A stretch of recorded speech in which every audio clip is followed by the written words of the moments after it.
जी नमस्कार। आदर्श शिक्षा समिति की ऑनलाइन क्लास में आप सभी का एक बार फिर से स्वागत है। पूर्व में हमने दो वीडियो बनाए अकाउंटेंसी के। उसमें पहला जो वीडियो तो था वो हमारे एनसीईआरटी के सिलेबस को लेकर था।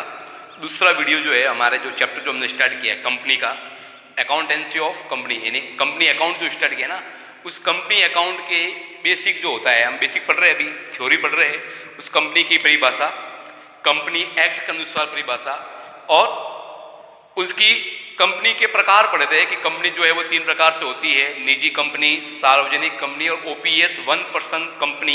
ऐसा तीन कंपनियों के बारे में हमने जाना।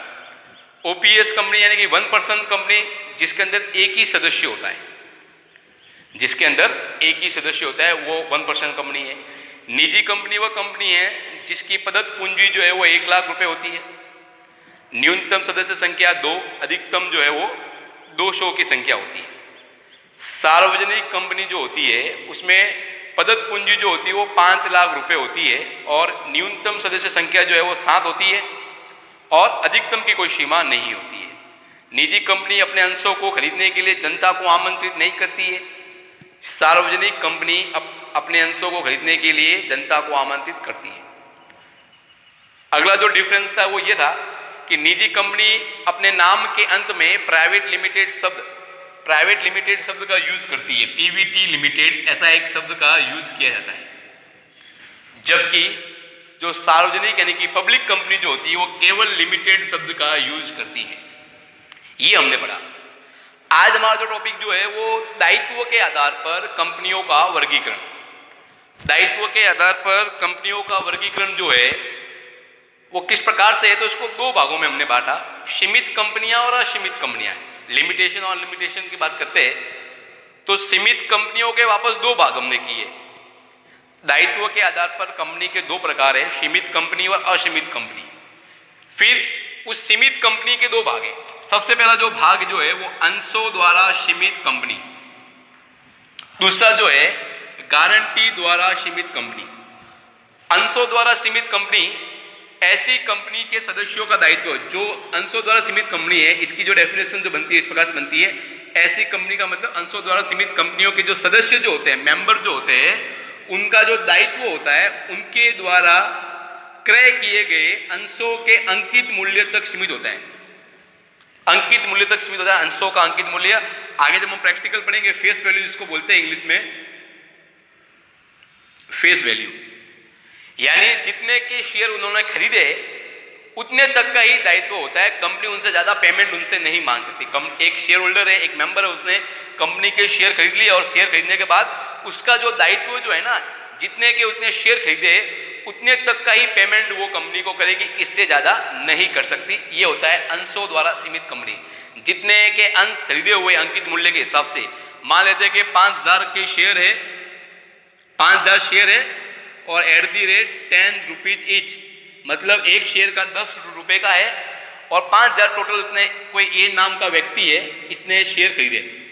5000 तो शेयर की क्वांटिटी है और 10 रुपए का एक शेयर है। टोटल शेयर का वैल्यू जो होगी वो 50,000।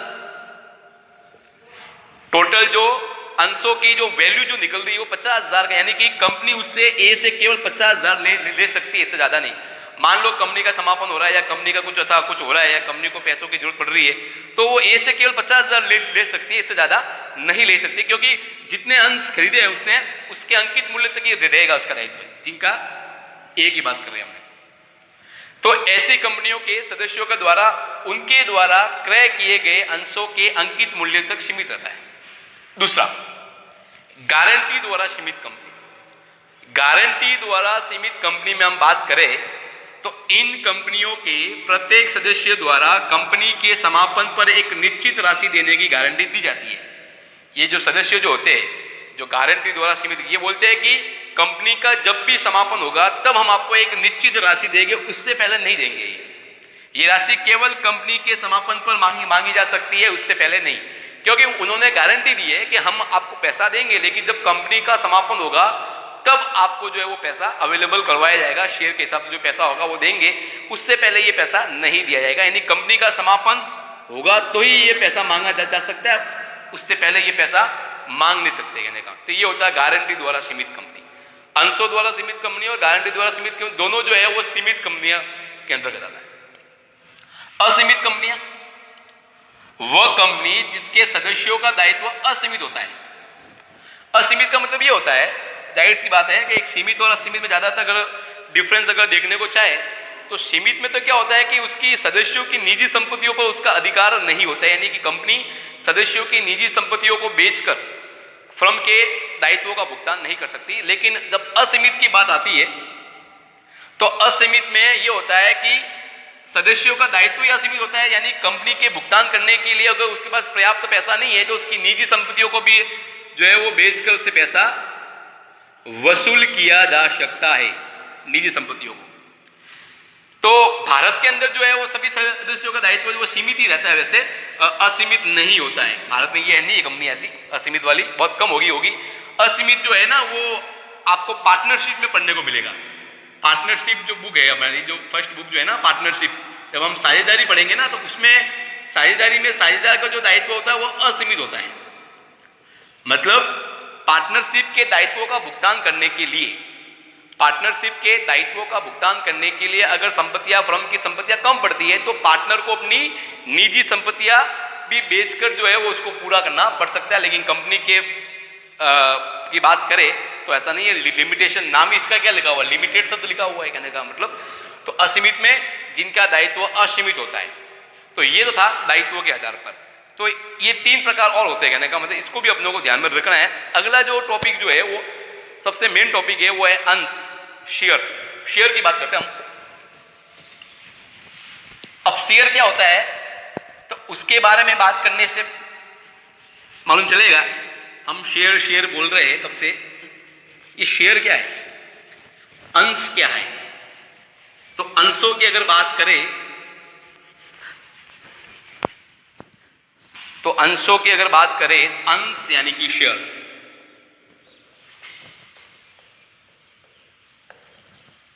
शेयर का मतलब होता है जैसे एकल व्यापार में एक अकेला व्यक्ति पैसा लगाता है, पूंजी लगाता है, कैपिटल लगाता है। पार्टनरशिप में 3-4 मिलकर लगाते हैं। अब चूंकि कंपनी एक बहुत लार्ज स्केल पे होता है कहने का मतलब, बहुत सारे हजारों शेयर होल्डर होते हैं, तो कंपनी की पूंजी का छोटा जो हिस्सा होता है उसको शेयर बोलते हैं। कंपनी अपनी पूंजी के छोटे छोटे क्या कर देती है, टुकड़े कर देती है, विभक्त कर देती है, उसको विभाजित कर देती है। उसी टुकड़े को हम क्या बोलेंगे यहाँ पर, अंश यानी कि टुकड़ा यानी कि शेयर, जिसको बोलते हैं अंश। पूंजी का मतलब ये होगा कंपनी की पूंजी का छोटा छोटा हिस्सा, कंपनी की पूंजी का छोटा से छोटा हिस्सा, छोटा से छोटा हिस्सा, कंपनी की पूंजी का छोटा से छोटा जो हिस्सा हिस्से में विभक्त होती है।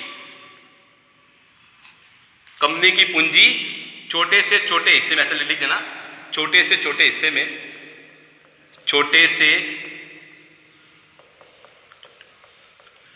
छोटे हिस्सों में विभक्त होती है, हिस्सों में विभक्त होती है। उसको हम क्या बोलेंगे, अंश बोलेंगे।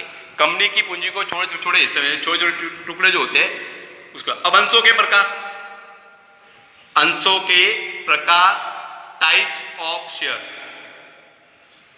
Types of share. 2 प्रकार के होते हैं शेयर। एक होता है पूर्वाधिकार अंश, पूर्वाधिकार अंश, इंग्लिश में इसको बोलेंगे प्रेफरेंस शेयर। और दूसरा अंश होता है क्षमतांश यानी कि इक्विटी शेयर। प्रेफरेंस शेयर और क्षमता अंश यानी कि इक्विटी शेयर, इसके बारे में हम देखते हैं। तो अंश यानी कि शेयर, कंपनी की पूंजी को छोटे से छोटे टुकड़ों में विभक्त किया जाता है। जो कंपनी की जो कैपिटल होती है उसके बहुत सारे जो है वो टुकड़े किए जाते हैं उन्हीं टुकड़ों को क्या बोला जाता है, अंश यानी कि शेयर कहा जाता है। क्योंकि कंपनी के अंदर हजारों की तादाद के अंदर जो है वो शेयर होल्डर होते हैं। कंपनी के अंदर जो होते हैं वो सदस्य होते हैं, उनको बोलते हैं अंशधारक बोलते हैं। क्या बोलते हैं? अंशधारक। तो ये तो होगी कंपनी की अंश की जो परिभाषा जो है वो। दूसरा जो टॉपिक है वो टाइप्स ऑफ शेयर, अंशों के प्रकार। अंशों के प्रकार की अगर बात करें तो अंश जो है वो दो प्रकार के होते हैं। अंश दो प्रकार के होते हैं। पहला जो अंश जो है वो पूर्वाधिकार अंश ऑब्लिक अधिमान अंश।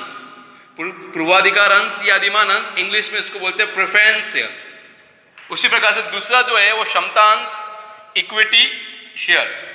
अब पूर्वाधिकार अंश और अधिमान अंश क्या होते हैं उसके बारे में देखते हैं। उसकी परिभाषा जो है देखेंगे। कंपनी के पूर्वाधिकार, कंपनी के पूर्वाधिकार अंशधारियों यानी कि शेयर होल्डर, अंशधारियों की लाभांश इंग्लिश में इसको बोलते हैं डिविडेंड की दर फिक्स्ड होती है, फिक्स्ड होती है।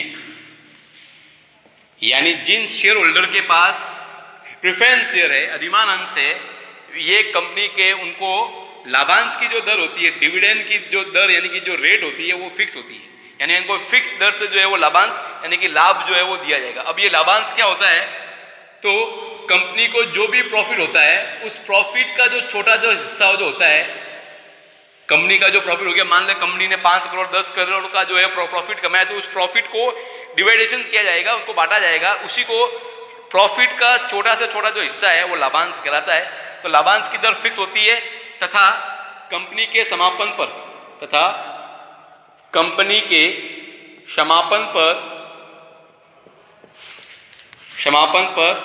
सर्वप्रथम पूंजी प्राप्त करने का अधिकार होता है। सर्वप्रथम पूंजी प्राप्त करने का अधिकार होता है। पूंजी प्राप्त करने का अधिकार होता है। कंपनी के पूर्वाधिकार अंशधारी, प्रेफरेंस शेयर होल्डर बोलते हैं इंग्लिश में। अंशधारी को क्या बोलते हैं? Share holders. कंपनी के पूर्वाधिकार अंशधारियों की लाभांश की दर फिक्स होती है और कंपनी के समापन पर सर्वप्रथम पूंजी प्राप्त करने का इनको अधिकार होता है। उसी प्रकार से बात करते हैं क्षमता अंश, इक्विटी शेयर।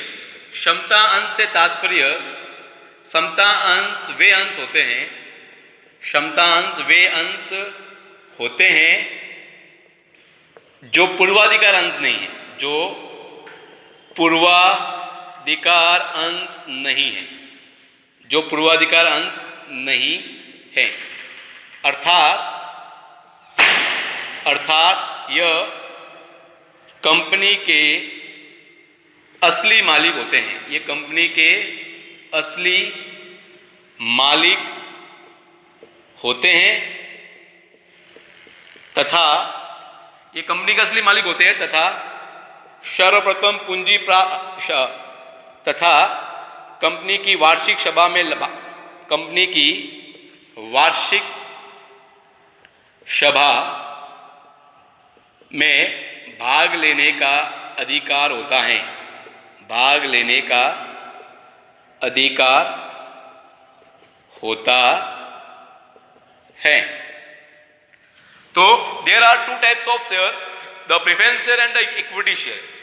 प्रेफरेंस शेयर पूर्वाधिकार, नाम से देखो स्पष्ट है, पूर्वाधिकार, पूर्व है अधिकार, अधिमान, अधिक है मान, अधिक है मान, मतलब यह कंपनी के जमाई की तरह होते हैं। कंपनी के कौन होते हैं? ये जमाई। एक प्रकार से जिस प्रकार से हमारे घर में जो जमाई होते हैं, यानी कि हमारे जो सिस्टर के जो हस्बैंड वगैरह जो, उनको जमाई बोलते हैं, कहने का मतलब। अब वो जमाई की खातिरदारी हम कैसे करते हैं? उनको कोई जमाई हमारे घर में आता है और जमाई की हम जो है वो खातिरदारी जो है बहुत ही धूमधाम से, यानी बहुत अच्छे से करते हैं, कहने का व्यवस्थित। उसी प्रकार से कंपनी के ये जो पूर्वाधिकार जो अंशधारी जो होते हैं, ये कंपनी के एक प्रकार से जमाई होते हैं। इसलिए उनको सबसे पहले क्या दिया जाएगा? लाभांश दिया जाएगा। यानी हमारे घर में मेहमान आ गए या जमाई आ गए तो सर्वप्रथम भोजन उनको करवाया जाता है। 5 पकवान 10 पकवान जो बनाए जाते हैं वो उनको खिलाया जाएगा। उसी प्रकार से कंपनी के अंदर जब भी प्रॉफिट होगा, सबसे पहले लाभांश, प्रॉफिट का जो हिस्सा जो होता है वो इनको दिया जाएगा। किनको दिया जाएगा? पूर्वाधिकार अंशधारियों, प्रेफरेंस शेयर होल्डर। इनके लाभांश की दर फिक्स होती है, इनको फिक्स दर से दिया जाएगा, 10%, 12%, 5%। जब हम प्रैक्टिकल पढ़ेंगे तो आपको ज्यादा समझ में आएगा। उसी प्रकार से जब भी कंपनी का समापन होगा, जब भी कंपनी बंद होगी, तो इन्होंने जो पैसा लगाया है कंपनी के अंदर, इनको वो पैसा प्राप्त करने का, यानी कि वो पूंजी प्राप्त करने का अधिकार भी सर्वप्रथम होगा। लाभांश भी इनको सर्वप्रथम दिया जाएगा। कंपनी के समापन पर इनको पूंजी भी जो है वो सर्वप्रथम जो है वो दी जाएगी। ये होता है पूर्वाधिकार अंश, जिसका एक और नाम क्या है? अधिमान अंश। इंग्लिश में इसको बोलते हैं प्रेफरेंस है। क्षमता अंश, ये कंपनी के वास्तव में असली मालिक है, ये कंपनी के असली मालिक है, इक्विटी शेयर बोलते हैं इनको। क्षमता अंश भी जो पूर्वाधिकार अंश नहीं है। अब इनको लाभांश कब मिलेगा? इनको लाभांश बढ़ जाने के पश्चात, अगर बचेगा तो इनको मिलेगा। ये कंपनी के असली मालिक है, इसलिए कंपनी की होने वाली वार्षिक सभा, यानी कि जो एजीएम, एनुअल जनरल मीटिंग जो होगी, एनुअल जनरल मीटिंग में भाग लेने का इनको अधिकार होता है। इनको कंपनी में मताधिकार, मत देने का भी अधिकार होता है। ये कंपनी की हर चीज में, एक्टिविटी में ये भाग लेते हैं, क्योंकि ये कंपनी का असली मालिक होते हैं। इनको मत देने का अधिकार नहीं होता, इनको वार्षिक सभा में भाग लेने का अधिकार नहीं होता। केवल लाभांश इनको सर्वप्रथम दिया जाएगा और कंपनी के समापन पर पूंजी इनको सर्वप्रथम दी जाएगी। बाकी किसी भी एक्टिविटीज के अंदर अधिमान अंशधारियों को जो है वो कंपनी की में इन्वॉल्व नहीं किया जाएगा, लेकिन इनको हर चीज में इन्वॉल्व किया जाएगा, क्योंकि ये कंपनी के असली मालिक है। इनको वार्षिक सभा में भाग लेने का अधिकार है, इनको मताधिकार यानी मत देने का, यानी वोट देने का इनको अधिकार है कंपनी की सभा में। और भी वो फ्यूचर डिसीजन वगैरह जो इनको लेना है वो यही लेते हैं, क्योंकि बैठक भी यही लेते हैं। तो आगे क्या करना है कंपनी को, किस प्रकार से कंपनी डेवलप करेगी, उसका भी निर्णय जो है वो ये लेती है। इनको भी लाभांश मिलेगा, लेकिन इनको लाभांश मिल जाने के पश्चात इनको मिलेगा। तो यहां से कितनी बार एग्जाम में प्रश्न आया है कि अंशों के प्रकार बताओ, या अधिमान अंश और समतांश में क्या अंतर है, निजी कंपनी और सार्वजनिक कंपनी में क्या अंतर है, ऐसे प्रश्न आते रहते हैं। तो अपने को ये जानकारी होनी चाहिए। तो आज केवल जो है हमने दायित्व के आधार पर कंपनी के प्रकार पढ़े, और जो है अंश क्या है और अंशों के प्रकार, इनके बारे में चर्चा की। अगले हम टॉपिक में हम लेके आएंगे, नेक्स्ट जो वीडियो होगा वो हमारा थोड़ा बहुत प्रैक्टिकल टाइप का वीडियो होगा, या पूंजी के भाग पढ़ेंगे। पूंजी कितनी प्रकार की होती है, यहाँ कंपनी की पूंजी को भी हम जो है वो 6 भागों में बांटा है। नेक्स्ट वीडियो में हम उसके बारे में चर्चा करेंगे, उसके बाद प्रैक्टिकल हमारा स्टार्ट हो जाएगा। उम्मीद करता हूँ कि यहाँ तक जो पढ़ाया है वो आप लोगों को समझ में आया होगा। अगर समझ में नहीं आए तो वीडियो को बार बार देखें, कहने का मतलब उसके बावजूद भी अगर समझ में नहीं आता, आप मुझे व्यक्तिगत जो है वो मैसेज करें, या कॉल करके भी जो है वो इसके बारे में जानकारी और प्राप्त कर सकते हैं। ठीक है, धन्यवाद।